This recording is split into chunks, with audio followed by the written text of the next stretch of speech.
నమస్కారం, PVB news కి స్వాగతం. హెడ్లైన్ చూద్దాం.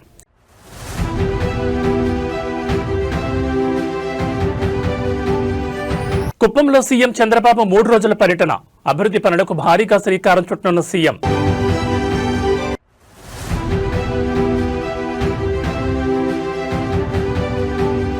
ఫోన్ ట్యాపింగ్ కేసులో బిగ్ అప్డేట్. కేసీఆర్ కు మరో నోటీస్ ఇవ్వనున్న సిట్.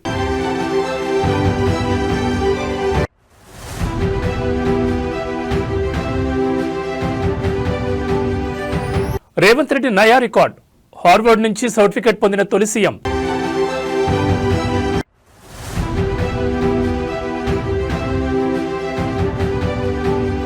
తిరుపతిలో వైఎస్ఆర్సీపీ పరిహార హోమం. లడ్డూ వివాదంపై సీబీఐ నివేదికతో ప్రత్యర్థిపై ఎదురుదాడి.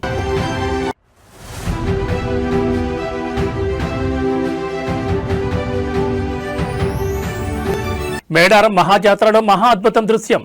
గద్దెపై కొలువుదీరిన వనదేవతలు. ఇక డీటెయిల్స్ చూస్తే నేడు జాతిపిత మహాత్మా గాంధీ వర్ధంతిని భారతదేశం గౌరవంగా జరుపుకుంటోంది. 1948 జనవరి 30న ఢిల్లీలోని బిర్లా భవన్లోని ప్రార్థనా సమావేశంలో నాథూరాం గాడ్సే కాల్పులు జరపడంతో మహాత్ముడు ప్రాణాలు కోల్పోయారు. ఈ రోజును దేశవ్యాప్తంగా అమరవీరుల సంస్మరణ దినంగా పాటిస్తున్నారు. ఈ సందర్భంగా ప్రధాని నరేంద్ర మోడీ జాతిపిత మహాత్మా గాంధీకి ఘనమైన నివాళులర్పించారు. ఈ సందర్భంగా మోదీ మాట్లాడుతూ, జాతిపిత మహాత్మా గాంధీ వర్ధంతి సందర్భంగా ఆయనకు నా హృదయపూర్వక నివాళులర్పిస్తున్నాను. పూజ్య బాపు ఎల్లప్పుడూ స్వదేశీని నొక్కి చెప్పారు. ఇది అభివృద్ధి చెందిన స్వావలంబన భారతదేశం కోసం మన సంకల్పానికి మూలస్తంభం కూడా. ఆయన వ్యక్తిత్వం, విజయాలు ఎల్లప్పుడూ మన దేశస్తులను విధి మార్గాన్ని అనుసరించడానికి ప్రేరేపిస్తాయని తన సోషల్ మీడియా ఎక్స్ వేదికగా పేర్కొన్నారు.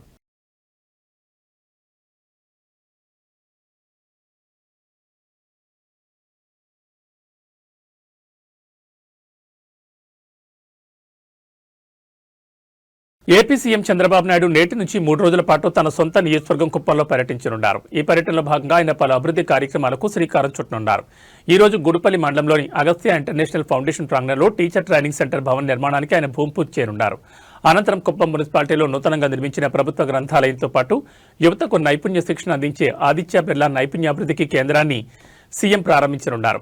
అక్కడి నుంచి చారిత్రక నేపథ్యం ఉన్న కంగుందికి చేరుకుని అక్కడ చేపట్టిన హెరిటేజ్ సైట్ డెవలప్మెంట్ వర్క్స్ ను, సాహస క్రీడాప్రియుల కోసం ఏర్పాటు చేసిన బౌల్డరింగ్ పార్క్ ను ప్రారంభించనున్నారు. ఇదే క్రమంలో దేశభక్తిని చాటేలా కంగుందిలో ఏర్పాటు చేసిన 100 అడుగుల ఎత్తైన భారీ జాతీయ జెండాను సీఎం చంద్రబాబు ఆవిష్కరించారు. ఈ 3 రోజుల పర్యటనలో సీఎం స్థానిక ప్రజల సమస్యలను అడిగి తెలుసుకోవడంతో పాటు నియోజకవర్గంలో జరుగుతున్న వివిధ అభివృద్ధి పనులను స్వయంగా పర్యవేక్షించనున్నారు. సీఎం రాక సందర్భంగా అధికారులు కుప్పంలో కట్టుదిట్టమైన ఏర్పాట్లు చేశారు.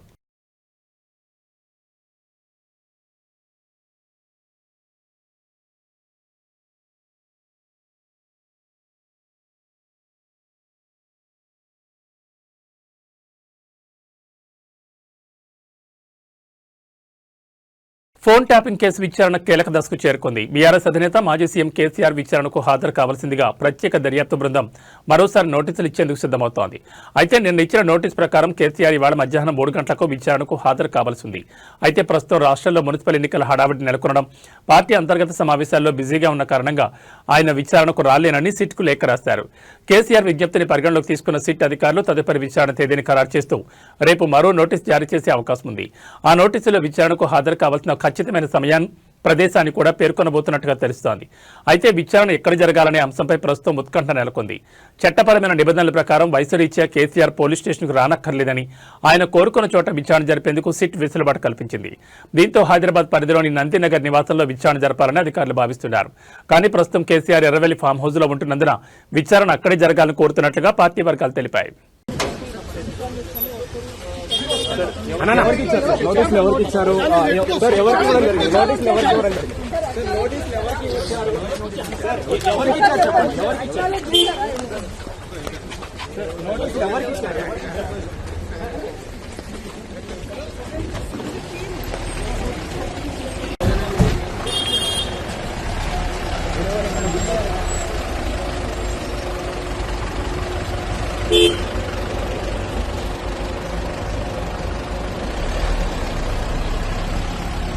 విలేకరు మిత్రులు దయచేసి there is no confusion, I'm straight. Kaleshwaram, అసలు కాళేశ్వరం గురించి, ఆ ప్రాజెక్టు గురించి వీళ్ళకు తోక తెలియదు, నా తొండం తెలియదు. ఇప్పుడు ఉన్నోనికి ఏమీ తెలియదు, ఇంటికి కూడా తెలియదు.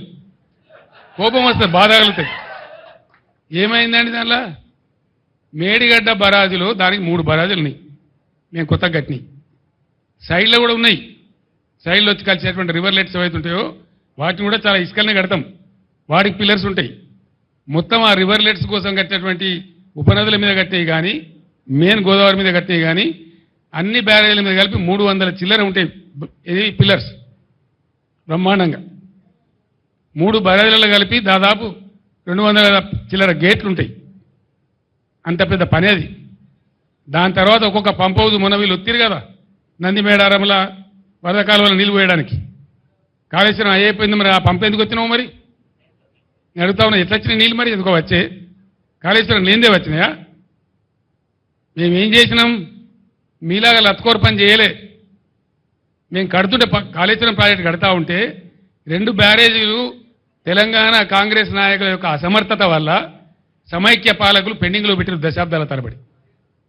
ఇవి ఇక్కడ మిడ్ మానేర్ ప్రాజెక్టు అసంపూర్తిగా పెట్టిండ్రు. అక్కడ ఎల్లంపల్లి బారాజ్ అసంపూర్తిగా పెట్టిండ్రు. వాటిని మేము అగమేఘాల మీద కంప్లీట్ చేస్తూ ఉన్నాం. ఒక సీజన్లో మేము పనిచేస్తూ ఉంటే కట్ట నింపుతూ ఉంటే మాచారెడ్డి మండలంలో 25 సెంటీమీటర్ల వర్షం కురిసి పెద్ద వరద మానేరు వాగులు వచ్చేసి తెలంగాణ ముఖ్యమంత్రి రేవంత్ రెడ్డి అమెరికాలో ప్రతిష్టాత్మక హార్వర్డ్ యూనివర్సిటీలోని కెన్నెడీ స్కూల్ ఆఫ్ గవర్నమెంట్ లో ఎగ్జిక్యూటివ్ ఎడ్యుకేషన్ ప్రోగ్రాం విజయవంతంగా పూర్తి చేశారు. చార్స్ కాన్ఫ్లిక్ట్ అండ్ కవరేజ్ అనే కోర్సును పూర్తి చేసి సంబంధిత ధృవీకరణ పత్రాన్ని పొందారు. జనవరి 25న ఈ కోర్సు ప్రారంభమవగా జనవరి 30 వరకు అంటే వారం రోజుల పాటు నిర్వహించారు. ఈ కేసులో సీఎం రేవంత్ తో పాటు 62 మంది కోహోర్ట్ విద్యార్థులు కూడా పాల్గొన్నారు. దాదాపు 20కి పైగా దేశాల నుంచి ప్రతినిధులు ఇందులో భాగస్వాములయ్యారు. అమెరికాలోని కేంబ్రిడ్జ్లో -24 డిగ్రీల తీవ్ర చలిలోనూ రేవంత్ రెడ్డి ఉదయం 7 గంటల నుంచి సాయంత్రం 6 గంటల వరకు తరగతులకు హాజరయ్యారు. కేస్ స్టడీలు, గ్రూప్ డిస్కషన్లు, కన్సల్టేటివ్ వర్క్లతో కూడిన ఇంటెన్సివ్ ప్రోగ్రాంలో భాగంగా అధికారం, నాయకత్వం, సంఘర్షణలు, అనిశ్చితి వంటి అంశాలపై శిక్షణ పొందారు సీఎం. ప్రోగ్రాం ముగిసిన సందర్భంగా హార్వర్డ్ అధ్యాపకులు రేవంత్ రెడ్డితో పాటు మిగిలిన 62 మంది విద్యార్థులకు సర్టిఫికెట్లు ప్రదానం చేశారు. అయితే భారతదేశ చరిత్రలో అధికారంలో ఉండగానే హార్వర్డ్ నుంచి ఈ రకమైన సర్టిఫికెట్ పొందిన తొలి ముఖ్యమంత్రిగా రేవంత్ రెడ్డి రికార్డు సృష్టించారు.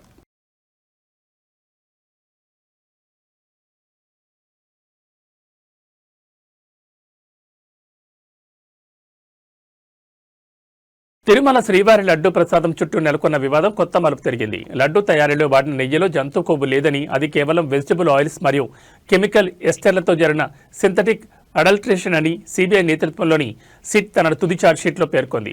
దీంతో గతంలో కూటమి ప్రభుత్వం చేసిన ఆరోపణలు అవాస్తవమని తేలిందని వైఎస్ఆర్సీపీ నేతలు మండిపడుతున్నారు. ఈ నేపథ్యంలో శ్రీవారి ప్రసాదంపై జరిగిన నిందలకు పరిహారంగా టీటీడీ మాజీ చైర్మన్ భూమన కరుణాకర్ రెడ్డి ఆధ్వర్యంలో తిరుపతిలోని అన్నమయ్య భవనంలో శ్రీనివాస ప్రసాద నిందా పరిహార హోమం భక్తి శ్రద్ధలతో ప్రారంభమైంది. కూటమి ప్రభుత్వం చేసిన అపచారానికి ప్రాయశ్చిత్తంగా లోకక్షేమం కోసం ఈ హోమం నిర్వహిస్తున్నట్లు పార్టీ శ్రేణులు వెల్లడించారు.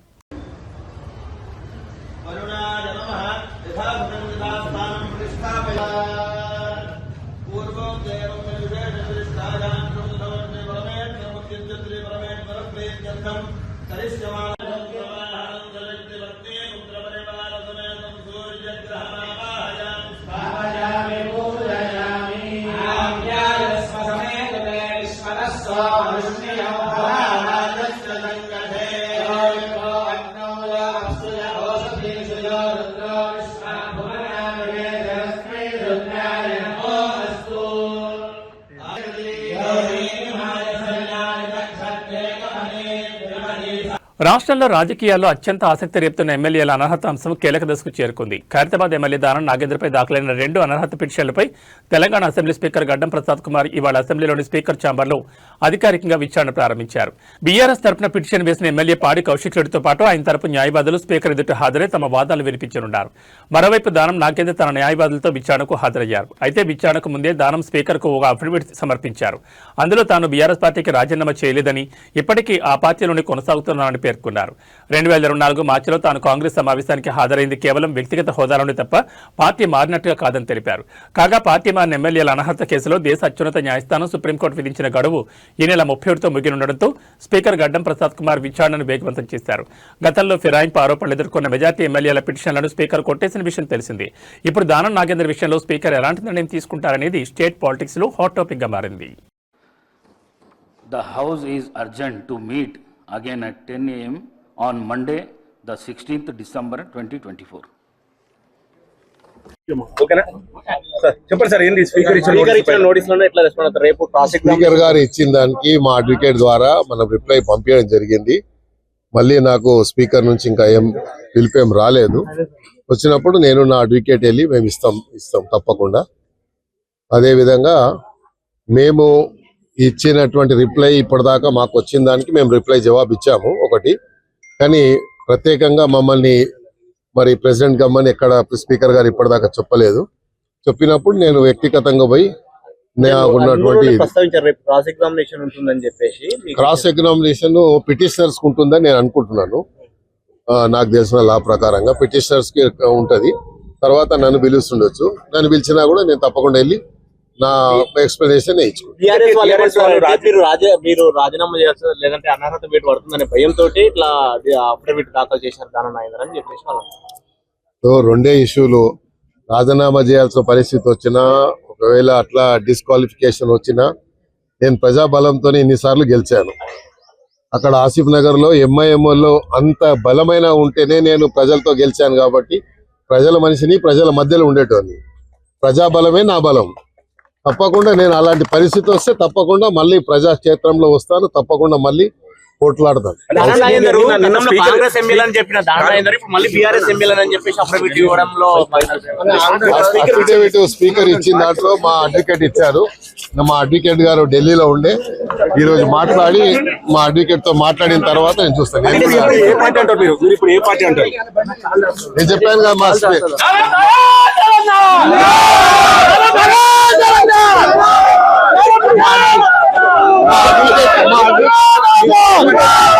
అడ్వకేట్ ఏమి ఇచ్చిండో తెలియదు, చూడలేదు. మా అడ్వకేట్ ఢిల్లీ నుంచి పంపించాడు.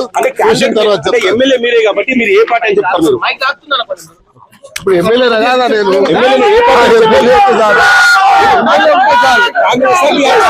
ఎమ్మెల్యే ఉంటే కాదు కదా, కాంగ్రెస్ టీఆర్ఎస్ ఎమ్మెల్యే నేను. ఏ పార్టీ? హైదరాబాద్ ఎమ్మెల్యే అని చెప్పు. ఏ పార్టీ?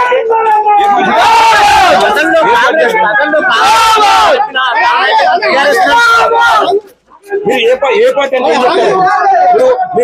కాంగ్రెస్ నుంచి కాంగ్రెస్ పార్టీ నుంచి ఎంపీకి పోటీ చేశారు. హైదరాబాద్ ఎమ్మెల్యే అని చెప్తాను. కాంగ్రెస్ పార్టీ నుంచి మేడారం మహాజాతరలో మహా అద్భుత దృశ్యం ఆవిష్కృతమైంది. గద్దెపై సమ్మక్క కొలువు తీరారు. దీంతో వనదేవతలను దర్శించుకోవడానికి భక్తులు పోటెత్తారు. మేడారం జాతరలో మరో కీలక ఘట్టం ఆవిష్కృతమైంది. సమ్మక్క తల్లి గద్దెపై కొలువయ్యారు. రెండో రోజు ప్రధాన ఘట్టాన్ని కండ్లారా వీక్షించి పులకించిపోయారు భక్తులు. చిలకలగుట్ట వద్ద పూజలు చేసిన తర్వాత మేడారానికి సమ్మక్క తీసుకొచ్చారు పూజారులు. చిలకలగుట్ట నుంచి అమ్మవారి కిందికి దిగే టైంలో గౌరవ సూచకంగా ఎస్పీ గాలిలో కాల్పులు జరిపారు. అత్యంత కట్టుదిట్టమైన భద్రత మధ్య కోయ పూజారులు గద్దెలపైకి తీసుకొచ్చారు. తొలి రోజు కన్నెపల్లి, కొండాయి, పూనుకొండల నుంచి మేడారం చేరుకుని గద్దెలపై కొలువు తీరారు సార్లమ్మ, పగడిగిద్దరాజు, గోవిందరాజులు. రెండవ రోజు సాయంత్రం చిలకలగుట్ట నుంచి సమ్మక్క తల్లి రావడంతో వనదేవతల దర్శనానికి క్యూలైన్లలో బార్లు తీరారు భక్తులు.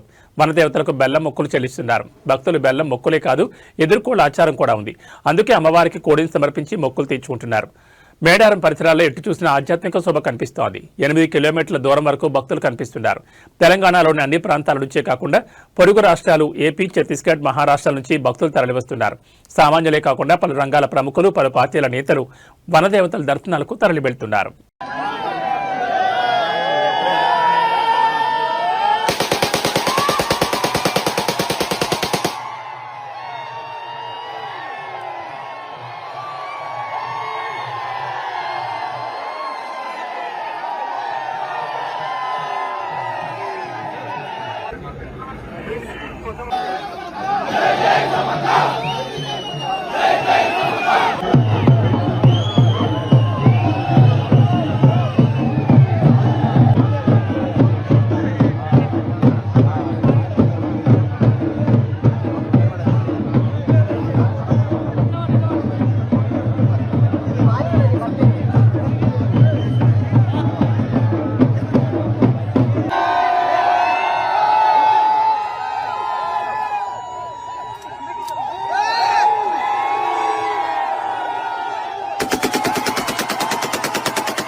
మేడారం సమ్మక్క సారళం ఆలయాన్ని British deputy high commissioner Gareth Wyn Owen సందర్శించారు. అమ్మవార్లకు ప్రత్యేక పూజలు నిర్వహించారు.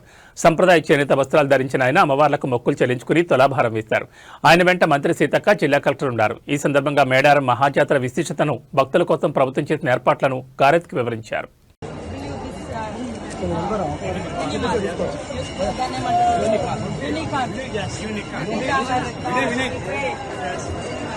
Second unicorn, peacock, then this is 5 is Samakka symbol.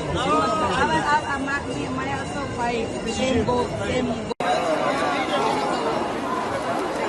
Madam.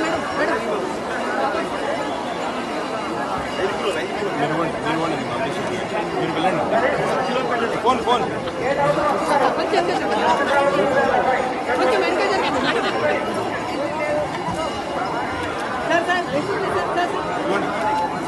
రాష్ట్రంలో మున్సిపల్ ఎన్నికల సమరం రసవత్తరంగా మారుతోంది. నామినేషన్ల ప్రక్రియలో భాగంగా రెండవ రోజైన గురువారం అభ్యర్థులు భారీ సంఖ్యలో నామినేషన్లు వేశారు.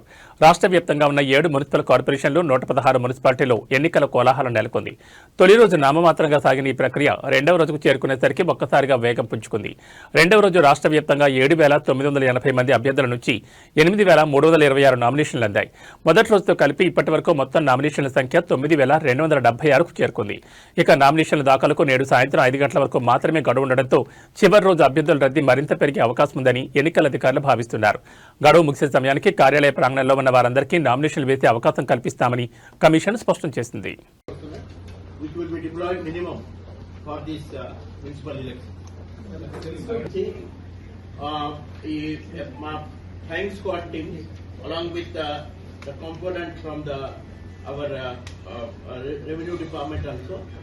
So they will be starting the checking. ఈ 1800 వెపన్స్ మొన్న ఇల్లీగల్ ఫైర్ ఆర్మ్స్ కానీ అమ్యునిషన్ ఏదైనా ఉంటే చట్టపరంగా వాళ్ళ మీద చట్ట చర్య తప్పదు. Definitely law will take its own course. And మొన్న గ్రామ పంచాయతీ ఎలక్షన్ లో కూడా చాలా మంచి సీజన్. ఈ ఫిర్బీస్, లిక్కర్ సంగారెడ్డి జిల్లా తెల్లాపూర్లో హైడ్రా అధికారులు మరోసారి ఉక్కుపాదం మోపారు. తెల్లాపూర్ చెరువు పరిధిలోని అక్రమ నిర్మాణాలను హైడ్రా అధికారులు కూల్చివేశారు. చెరువును మట్టితో పూడ్చి అక్రమంగా నిర్మాణాలు చేపట్టారనే ఫిర్యాదుతో అధికారులు స్పందించి నిబంధనలకు విరుద్ధంగా పోతున్న మట్టిని తొలగించారు. ఇలా ఆక్రమణలకు పాల్పడితే కఠిన చర్యలు తీసుకుంటామని హైడ్రా కమిషనర్ రంగనాథ్ హెచ్చరించారు.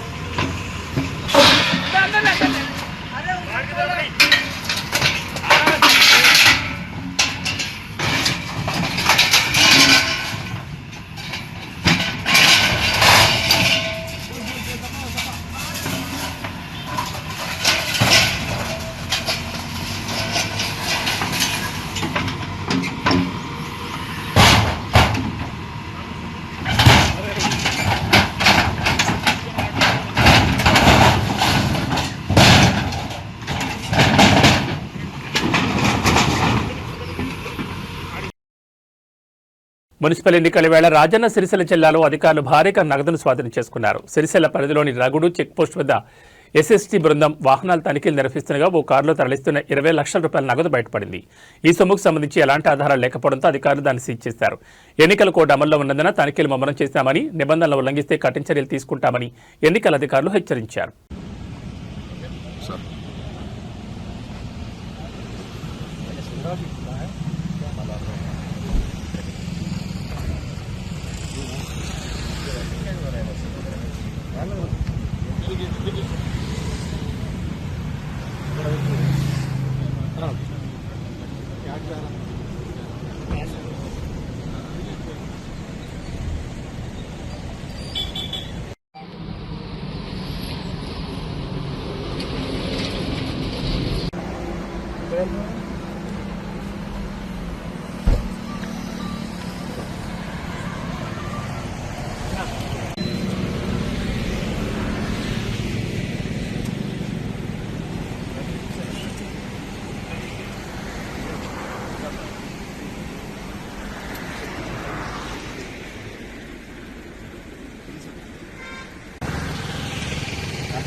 మేడ్చల్ మల్కాజ్గిరి కమిషనరేట్ పరిధిలోని శామీర్పేట్ పోలీస్ స్టేషన్ పరిధిలో భారీ దొంగతనం కలకలం సృష్టించింది.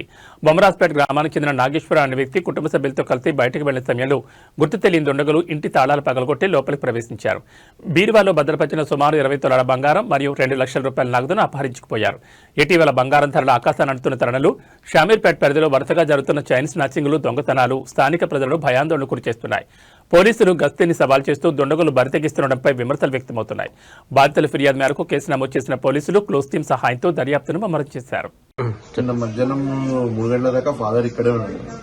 3 తర్వాత ఫాదర్ బయటకు వెళ్ళిన తర్వాత మళ్ళీ చూడలేదు. 8:30కి ఫాదర్ వచ్చారు. వచ్చినప్పుడు చూస్తే ఇది డోర్ లాక్ చేసింది నుంచి, బయటని తాళం విరగొట్టి లోపల నుంచి లాక్ చేసి లోపల మొత్తం అంతా ఇక్కడికక్కడ మొత్తం అన్ని గోల్డ్ అంతా చేసుకున్నారు. ఏం లేదు, గోల్డ్ క్యాష్ పోయింది. గోల్డ్ సుమారు ఒక 20 తులాల దాకా పోయింది. క్యాష్ ఒక 2-2.5 లక్షల దాకా మిస్సింగ్. తర్వాత వచ్చి చూస్తే తెలిసినాక పోలీసు వాళ్ళు కంప్లైంట్ చేస్తే పోలీసు వాళ్ళు వచ్చి రాత్రి అంతా ఉన్నారు. మొత్తం అన్ని చూసిరు. ఫారెన్సిక్ వాళ్ళు కూడా పిలిపించారు. వాళ్ళు కూడా అన్ని క్రూస్ టీమ్ అన్ని వచ్చి చూసుకున్నారు. అన్ని తీసుకుని వెళ్ళారు. తాజాగా చిత్తూరు జిల్లాలో ఓ ఘోర రోడ్డు ప్రమాదం జరిగింది. ప్రమాదంలో పాఠశాల విద్యార్థులు గాయపడ్డట్టు తెలుస్తోంది. ఈ రోడ్డు ప్రమాదం చిత్తూరు జిల్లాలోని ఎస్ఆర్పురం మండలంలోని క్షీరసముద్రం బీసీ కాలనీ సమీపంలో చోటు చేసుకుంది. పోలీసుల వివరాల ప్రకారం విద్యార్థులతో ఉన్న ఓ పాఠశాల బస్సు క్షీరసముద్రం బీసీ కాలనీ సమీపానికి రాగానే రోడ్డు ప్రమాదానికి గురైంది. వేగంగా వచ్చిన ఓ లారీ బస్సును ఢీకొట్టడంతో ప్రమాదం జరిగింది. ప్రమాదం దాటికి బస్సు దెబ్బతింది. ప్రమాదం కారణంగా బస్సులో ప్రయాణిస్తున్న 15 మంది విద్యార్థులు గాయపడ్డారు. గమనించిన స్థానికులు వెంటనే సహాయక చర్యలు చేపట్టారు. విద్యార్థులను సురక్షితంగా బస్సులో నుంచి బయటకు దింపారు. అయితే ఇద్దరు విద్యార్థులు బస్సులో చిక్కుకోవడంతో కొంత ఆందోళన నెలకొంది. విషయం తెలుసుకున్న పోలీసులు సంఘటనా స్థలానికి చేరుకున్నారు. విద్యార్థులను చికిత్స నిమిత్తం సమీపంలోని ఆసుపత్రికి తరలించారు. ప్రమాదానికి గల కారణాలపై విచారణ చేపట్టినట్లు స్థానికులు చెబుతున్నారు.